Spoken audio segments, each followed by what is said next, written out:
So we've covered a lot.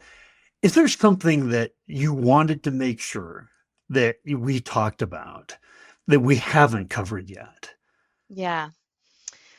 I think we've covered a lot of things. I think just to bring it all back together, some of the key points I would love to just make sure that we highlight are being a strategic leader takes time.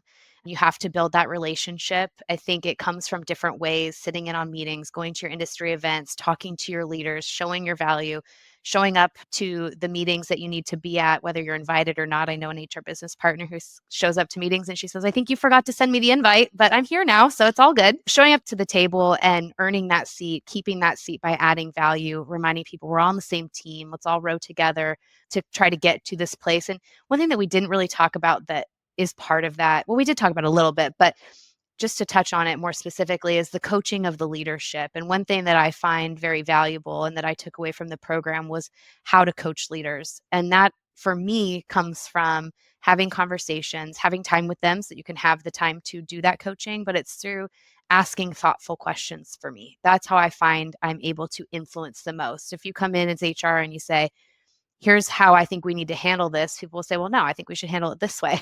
But when you ask questions of what are you trying to accomplish? What are you trying to achieve? Have you thought about doing it this way? What is your concern with doing it that way? What if we did it this way? What else aren't we thinking of? There's so many questions you can ask to help coach your leaders indirectly. So I think that's something that's an important skill set as well as an HR leader is how do you influence and coach without telling people exactly what to do all the time. And there's time and place for that too. But coaching through questions is something that is very interesting and it helps people come to sometimes the same solutions that you would come to, but it's their ideas. They're more bought in. So it just helps that coaching through questions, I think, is really important.